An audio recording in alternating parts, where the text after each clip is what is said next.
ہمارے حضرت مفتی محمد طالب صاحب نے ہماری اس معاملے میں بھی رہنمائی فرمائی ہے. میں ان کا بہت زیادہ ممنون و مشکور ہوں. حقیقت یہ ہے کہ ہمیشہ اپنے علماء کے سامنے بیٹھنا چاہیے. علماء کی قدر ہمارے دلوں میں اگر نہیں ہوگی تو یاد رکھنا کہ ہم کسی بھی طرح سے کامیاب نہیں ہو سکتے. یہ ہمارے رہبر ہیں، ہمارے قائد ہیں، ہمارے مشرف و مربی ہیں. ان کی جتنی قدر آپ اپنے دل میں بٹھا لیں گے، یہی وارثین انبیاء ہیں کہ جن کے بارے میں رسول اللہ صلی اللہ تعالیٰ علیہ وسلم کا ارشاد گرامی ہے کہ میں اپنے بعد اپنے وارثین کو یعنی علماء کو چھوڑ کر جا رہا ہوں. آپ اگر مجھ سے محبت رکھنا چاہتے ہیں تو میرے علماء سے محبت کیجیے. آپ کے سامنے حضرت مفتی محمد طالب.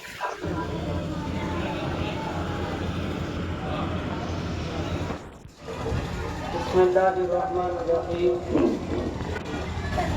حامدا ومصليا ومسلما اما بعد. قال الله تعالى في القرآن المجيد: أعوذ بالله من الشيطان الرجيم. بسم الله الرحمن الرحيم. الرحمن علم القرآن خلق الإنسان علمه البيان.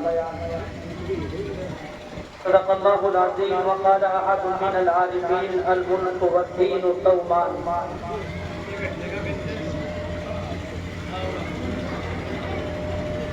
محترم بزرگوں اور بھائیوں، یہ ہمارے حضرت مولانا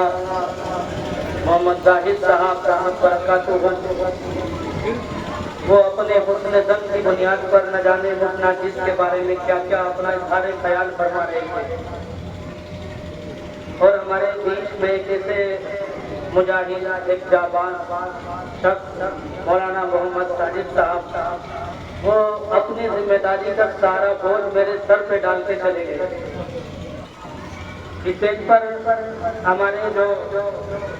بچپنے سے آج تک سرپرستی کرنے والے میرے استاد محترم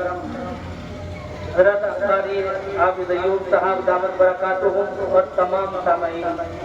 آپ کو جو زحمت دی گئی وہ اس لیے کہ جب انسان کسی چیز کو آنکھ سے دیکھتا ہے، دل سے سنتا ہے، دل کے کانوں سے، اور شانہ بشانہ ہو کر کے سنتا ہے تو بات زیادہ جلدی اثر کرتی ہے. پیچھے بیٹھ جانے کی ایک وجہ یہ رہتی ہے کہ انسان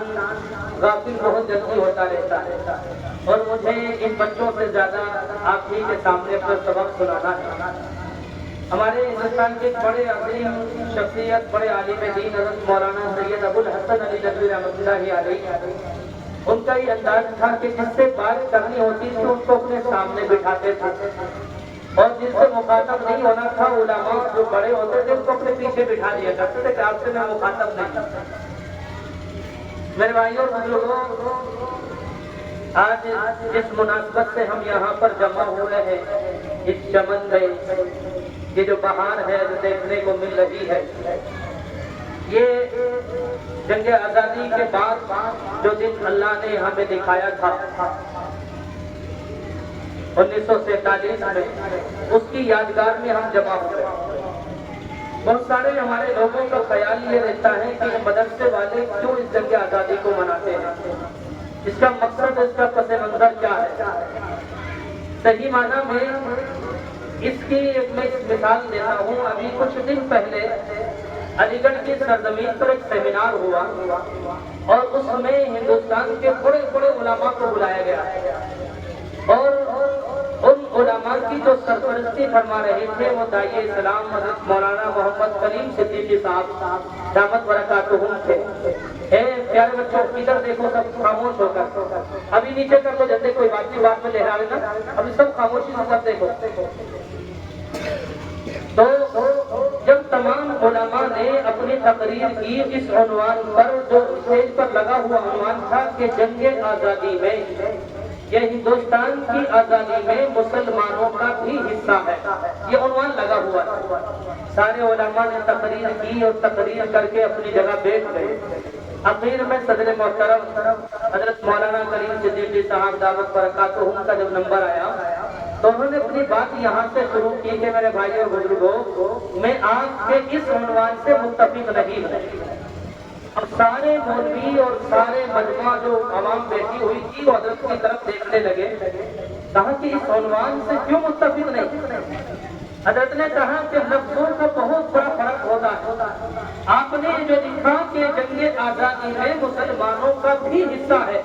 یہ نہیں لکھنا تھا، بلکہ یہ لکھنا تھا کہ مسلمانوں کا ہی حصہ ہے۔ 850 سال ملک پر حکومت ہمارے بزرگوں نے کی، ہمارے اکابرین نے کی، ہمارے اسلاف نے کی۔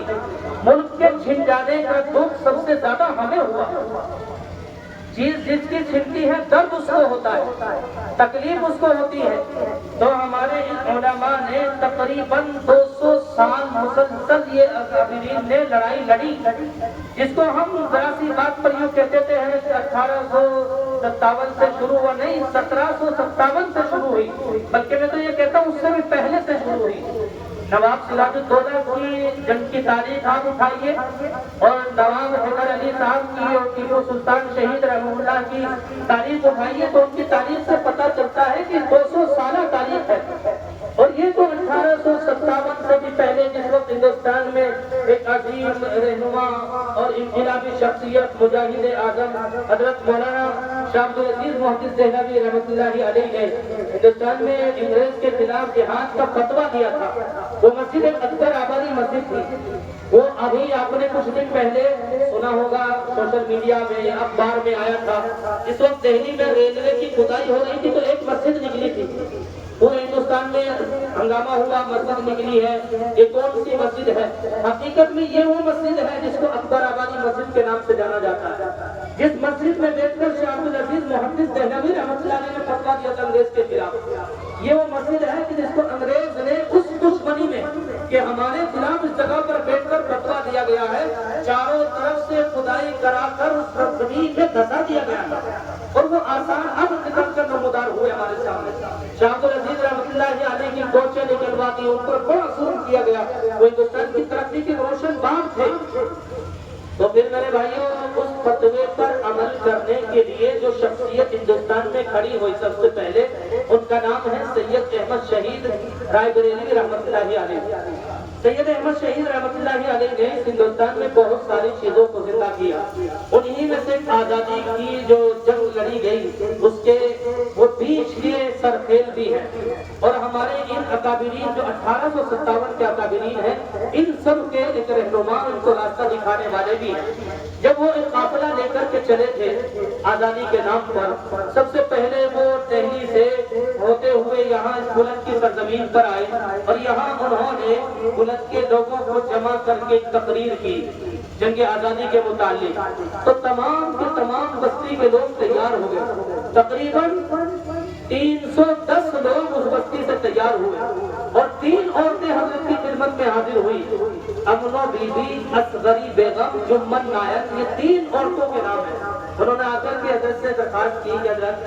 ہمارے گھروں میں کوئی مرد نہیں ہے،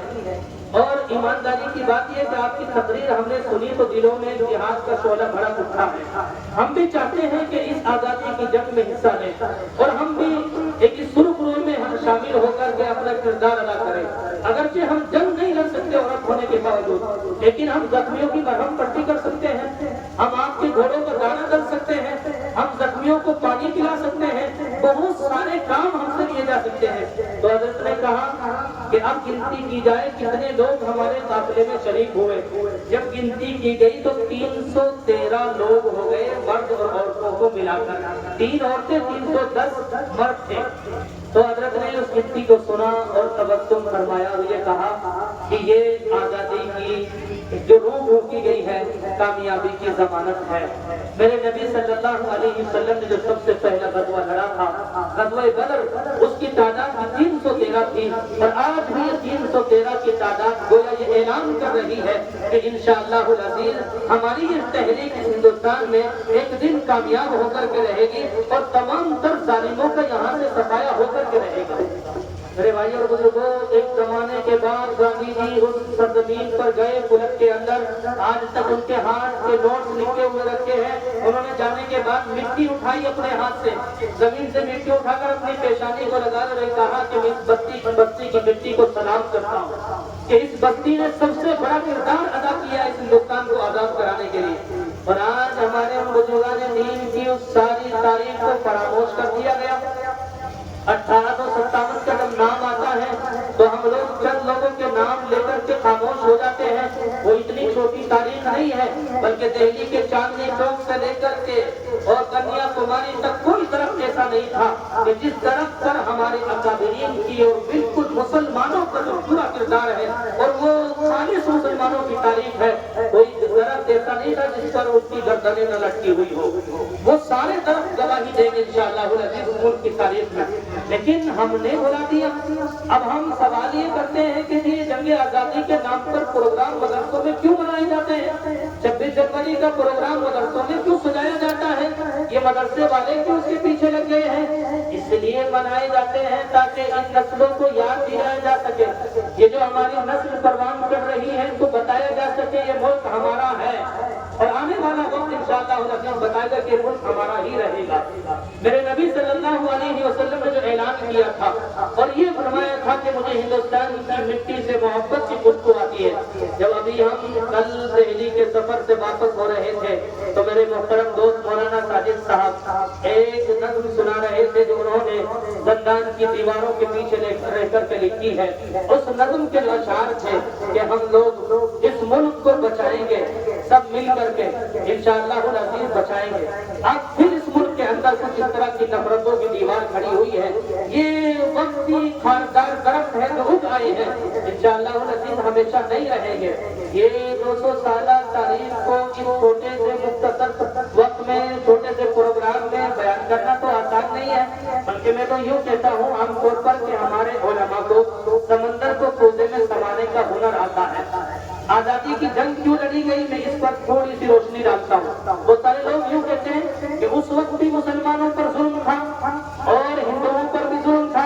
آج بھی ظلم سارے لوگوں پر ہے، زیادہ مسلمانوں پر ہے، تو آج کیوں جنگ آزادی نہیں؟ میرے بھائی اور بزرگوں، آج جو ظلم ہے وہ ہمارے چہر مہروں پر ہے، آج جو ظلم ہے ہمارے جسموں پر ہے، آج جو ظلم ہے وہ ہمارے حالات پر ہے۔ اس وقت کا جو ظلم تھا وہ خدا کی قسم ہمارے ایمان پر، ڈائریکٹ حملہ ایمان پر تھا، اور انہوں نے لاکھوں کی تعداد میں عیسائی مشنریاں یہاں ہندوستان میں بلائی تھی اور عیسائیت کے مبلغین کو بلا کر کے یہ کہا تھا کہ یہ لوگوں کان کھول کے سنو، جو پادری کھنڈر تھا اس نے تمام پادریوں کو مخاطب کر کے کہا تھا ہمارے سامنے اتنی بڑی سلطنت پڑی ہوئی ہے اور یہ ملک ہندوستان جو سونے کی چڑیا کہا جاتا ہے یہ ہمارے سامنے جو اس وقت موجود ہے، اگر ہم نے اس کو عیسائی بنا لیا تو پوری دنیا ہماری مٹھی میں رہے گی، پوری دنیا پر ہمارا قبضہ رہے گا۔ انہوں نے آتے ہی حکومت کے اندر ہندو راج کو یہاں سے ختم کیا اور پھر اس کے بعد یہاں سے مسلم پرسنلہ کو ختم کرنے کی سازشیں آہستہ آہستہ رچنا شروع کر دی۔ اپنے قاضی اپنے ججز انہوں نے عدالتوں کے اندر بٹھا دیے اور ہمارے قانون کا خاتمہ تو جب تک انہوں نے نہیں کیا ہے، فیصلہ وہ کرتے تھے، کتابیں ہماری رکھتے تھے، مسائل اپنے من مرضی کے بیان کرتے تھے۔ اور انہوں نے دوسرے طور پر یہ کیا کہ جب ان عیسائیوں نے یہاں پر سب نکالنے شروع کیے اور پادری کھنڈر نے یہ کہا کہ میں ہندوستانیوں سے سب سے مناظرے کے لیے تیار ہوں، جو آدمی مجھ سے مناظرہ کرے گا اس سے میری پہلی شرط یہ ہے کہ اگر وہ جیت جاتا ہے تو میں اس کا دھرم قبول کروں گا، اگر وہ ہار جاتا ہے تو اس کو عیسائی بننا پڑے گا۔ تو جب انہوں نے یہ آواز دی اور یہ نعرہ دیا، ہمارے قریب کو اللہ نے بڑے انعامات سے اور بڑے خیر سے اور بڑے اکابرین سے نوازا ہے۔ یہ وہ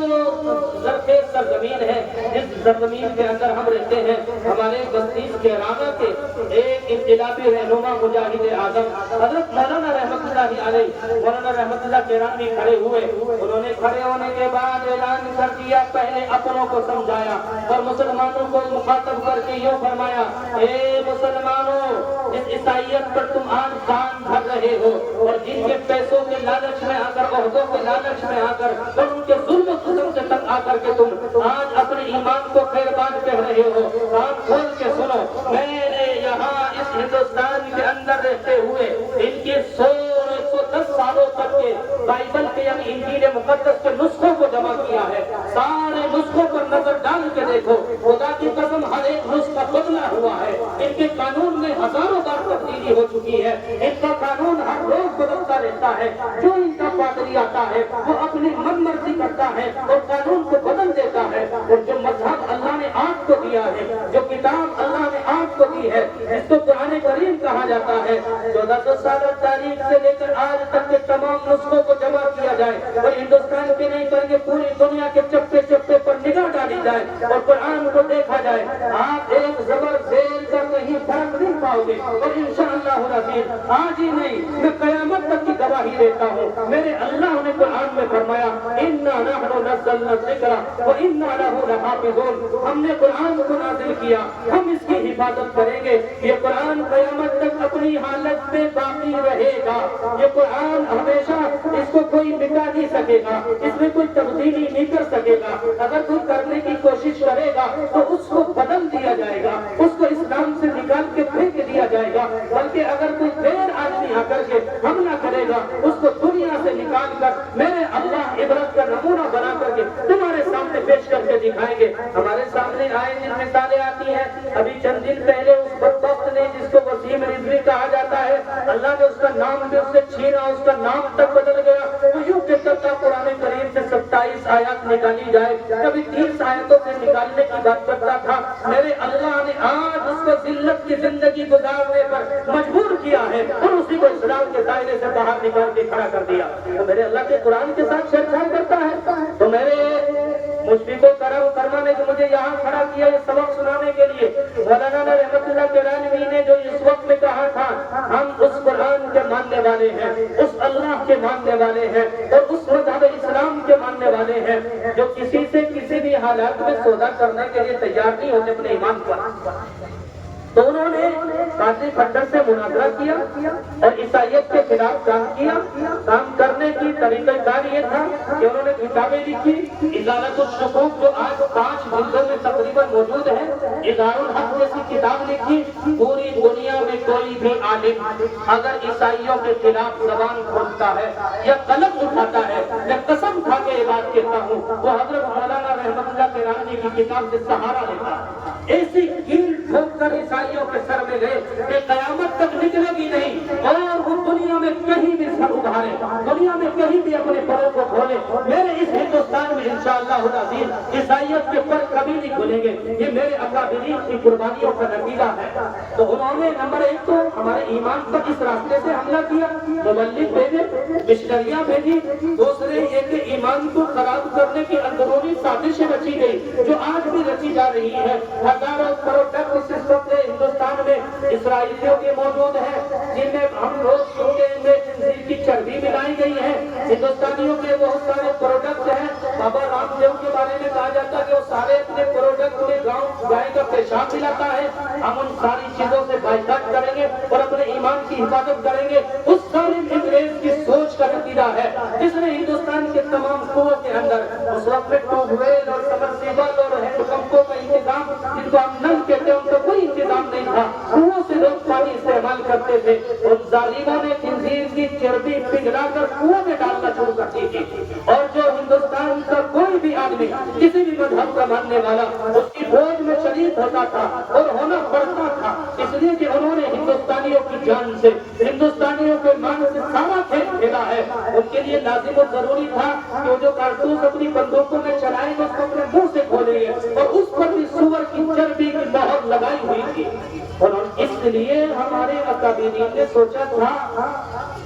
کہ یہاں پر اگر یہ صورتحال چلتی رہی تو یہ ملک جو ہمارے اکابرین کا ہے وہ شاہ معین الدین چشتی رحمت اللہ علیہ کا ہے، شاہ ولی اللہ کا ہے اور خواجہ اجمیری کا ہے، نظام الدین اولیاء کا ہے، مجدد الفسانی کا ہے، اور نہ جانے کن کن کے نام ہم لے سکتے ہیں، ان اکابرین کا جو ملک ہے یہ تو ان ظالموں کے ہاتھ میں چلا جائے گا، جب ایمان اندر سے کھوکھلا ہوتا چلا جائے گا تو پھر اس وقت میں مسلمانوں کے پاس کوئی طاقت اور کوئی قوت باقی نہیں رہے گی، اس لیے کہ مسلمانوں کے پاس ایک ایمان ہی کی تو طاقت ہے جس کی تھوڑی بنیاد پر وہ یوں کہتے ہیں سر کٹا سکتے ہیں لیکن سر جھکا سکتے نہیں، یہ ایمان کی بنیاد ہے۔ آج بھی میرے بھائیوں اور بزرگوں اس انگریز ظالم کی چال اور اس کی سازشیں اس ہندوستان میں نت نئے انداز میں اور نئے نئے روپ دھار کر کے آتی ہے. وہ یہ چاہتے ہیں ہندوستانیوں کا ایمان کس طرح کمزور کیا جائے. اور جو اس وقت کی موجودہ حکومت ہے میں ٹنکی کی چوٹ پر کہتا ہوں وہ بھی آئے دن اس طرح کی پلاننگ بنا رہی ہے کس طرح ہندوستانیوں سے ان کا ایمان چھینا جائے, یہاں کے مسلمانوں سے ان کا ایمان چھینا جائے. کبھی وہ نظام تعلیم کو لے کر کے بات کرتے ہیں.